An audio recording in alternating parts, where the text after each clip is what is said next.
Economia é com ela, Juliana Rosa. Juliana Rosa, tudo bem com você? Tá me ouvindo bem? Alto e claro. Oi, tudo bem? Você tá na praia? Bolo. Não, é um dos cômodos da minha casa. Que minha casa ela vai do campo ao mar, pelo tamanho, entendeu? É Entendi. um projeto bem ousado. Então, ao fundo, você vê, de fato, o oceano. Eu não conhecia esse ambiente ainda, é a primeira vez que eu venho aqui. Mas é Entendi. legal, um dia você vai conhecer, é bem bacana. O duro é você chegar aqui, você chega, depois é sair, porque é muito longe tudo aqui, entendeu? Entendi. Muito Mas é um cansativa essa ambiente, vida. mas é um ambiente, eu escolhi hoje para conversar com você, um ambiente um pouco mais acolhedor, não é tão grande como você pode perceber. Ô, Aham. Juliana, me conta uma coisa, novidades da indústria, não?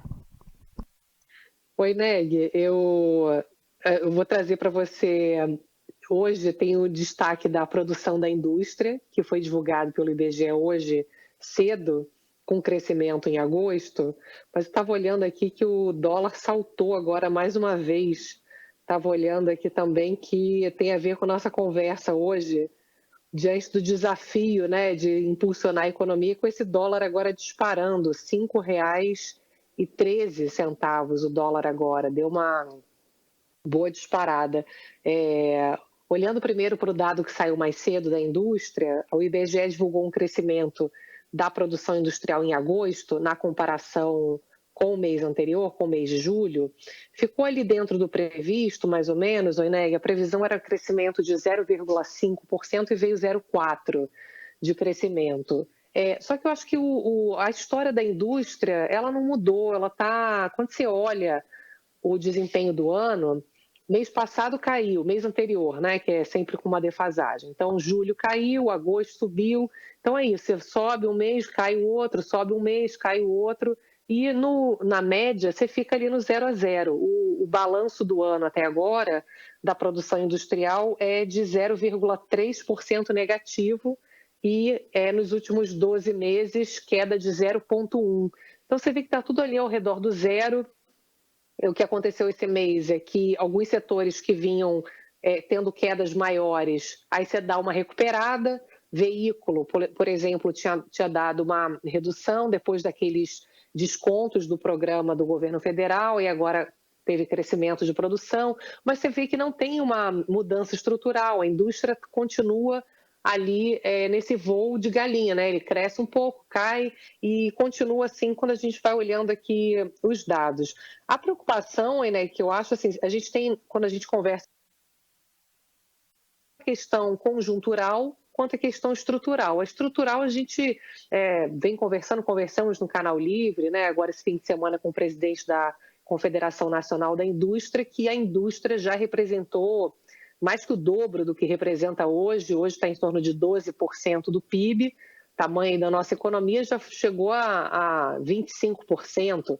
Então, a gente tem tanta questão estrutural, que a indústria está perdendo força, é uma indústria que está velha, uma indústria que está defasada com o avanço rápido da tecnologia, da inteligência artificial, indústria 4.0, e a gente continua, né, cada vez mais ficando para trás do ponto de vista de importância da indústria na economia. E aí você vê o cenário internacional, Eneg, piorando, né, que é a questão conjuntural. Você vê esse dólar está acelerando porque Estados Unidos estão deixando o mundo preocupado. Os Estados Unidos estão dizendo, olha, a gente já subiu o juro para caramba e a economia não desacelera, a inflação não cai para o patamar que a gente precisa levar. Então, os Estados Unidos estão avisando, olha, vamos subir mais juros e vamos deixar esse juro alto por muito tempo. Então, você vê, você tem uma mudança de cenário internacional significativa, os Estados Unidos pagando mais juro,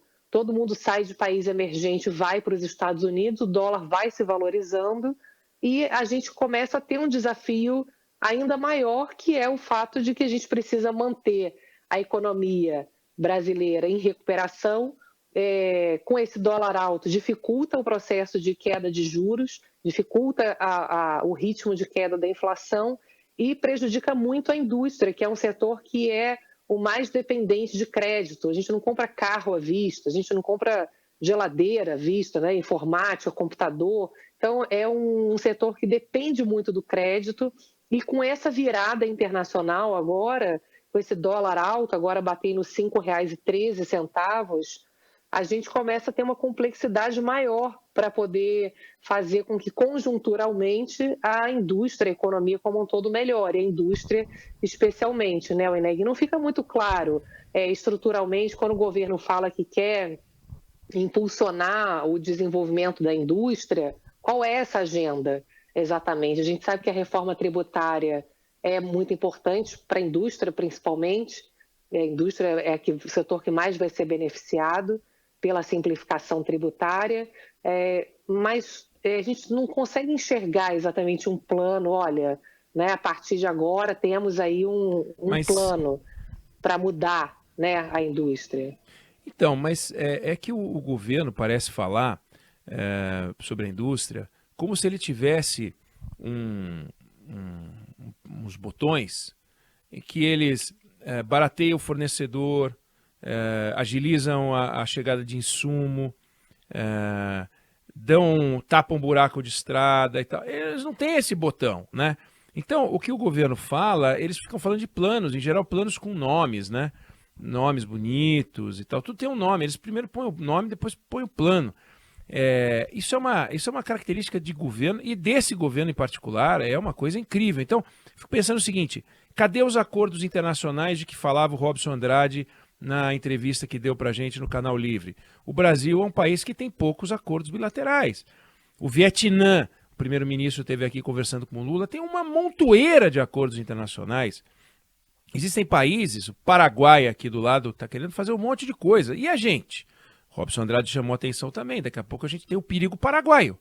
Porque daqui a pouco está o Paraguai atraindo empresa e a gente aqui, não faz o menor sentido. Então a impressão que eu tenho, eu queria te ouvir, política industrial é acordo, é abrir a economia, é desregular, é outro papo. E eles querem ficar fazendo dinheiro do BNDES. Eles acham que política industrial é só BNDES, Juliana. Pois é, Weneg, acho que são muitos sinais de insegurança hoje de qual é exatamente o plano, né? A gente está falando do plano da indústria. A indústria extrativa, por exemplo, tem um peso grande. Esse ano está indo bem, que é a parte de extração de petróleo. Ontem eu participei do Roda Viva lá com o presidente da Petrobras, e a Petrobras é só um exemplo do quanto que você tem uma série de questões hoje que não são transparentes, né? A política de preços, eles vão segurar o preço até em qual percentual em relação à média mundial, por quanto tempo, qual é o plano para poder fazer com que a Petrobras, que é grande pagadora de impostos, né, que tem um peso importante na economia brasileira, ela vai recomprar refinarias ou não, vai investir em outras áreas, até em áreas que teoricamente nem parecem rentáveis, que outros países já investiram e desistiram de investir. A Petrobras está insistindo agora em fazer produções que não parecem fazer muito sentido econômico ali. Então, fica a sensação que você tem hoje, eu peguei só esse recorte ali da Petrobras, é que você tem ainda muita falta de transparência no processo de plano econômico, de projeto econômico. Qual é exatamente, né? Fica parecendo sempre uma coisa e aí fica todo mundo especulando se é exatamente aquilo ou se tem algo por trás. Então, essa falta de um plano claro também acaba dificultando a própria geração de investimento, né, Weneg? Então, é isso. Acho que a gente tem sentido muito, né, que é o que você está trazendo aí também do debate industrial, qual é o plano exatamente, qual é o projeto, né? Vamos lá, o passo 1, passo 2, passo 3, né? Não existe meio que não existe, né? Meio que um passo meio de ladinho, um passo meio envergonhado, né? Parece um pouco assim, né? É que eles não querem assumir que não dá. Eles não querem assumir que não existe lugar nenhum do mundo um governo pode chegar e falar: agora Fiat Lux. Não existe isso. Você chegar do nada e falar: agora a indústria vai crescer um monte. Robson Andrade, que deu uma entrevista pra gente, tornou-se presidente da CNI em 2010 E antes da gente começar o programa, a gente comentava que naquele ano em que ele se tornou presidente da CNI, o Brasil cresceu 7,5% e a indústria cresceu 10%. A indústria cresceu 10%, agora a indústria não está crescendo nada. Olha os números que você trouxe, 0,5, 0,4, 0,3, 0,2. É uma vergonha, é um negócio horroroso, andando de lado e como você falou, já foi 25% do PIB, hoje é 11%. Não tem como não cair. É óbvio que não tem como simplesmente crescer a indústria, porque o setor de serviços associado à indústria também cresce muito. Mas é espantoso, eles não têm coragem de dizer, nós não temos os meios, o que a gente pode fazer é isso aqui. Acordos comerciais, abertura da economia. Juliana, e eles não têm coragem de dizer isso porque eles querem dizer pra gente que eles têm o poder. E eles não têm, e fica você apresentando os números que são chatos, né? Pois é, o que eu acho que falta é realmente uma clareza, né, Eneg, porque assim, a gente precisa entender exatamente qual é o plano, qual é o projeto. No caso da Petrobras, por exemplo, não é muito claro assim, qual é a capacidade que a Petrobras tem de segurar preço, por exemplo, que pode ser uma política de governo, por exemplo, com dinheiro público, né? Não com dinheiro da companhia. Não porque a companhia, enfim, ela está ali só para dar lucro, enfim, para os acionistas, ela está ali para dar lucro principalmente para o principal acionista, que é a sociedade brasileira, né? Então, acho que a gente tem muito questionamento mesmo em relação ao que se pensa ali das políticas industriais.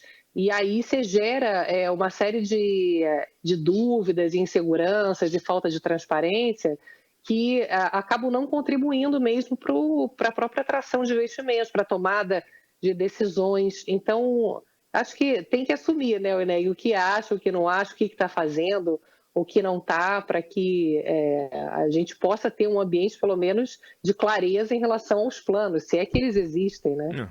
Não tem o plano e não tem a clareza, não adianta. Juliana Rosa, Economia com você, te explorei muito hoje e a gente volta a conversar amanhã. Valeu, obrigado, beijo.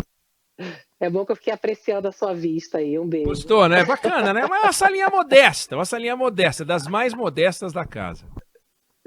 Um beijo.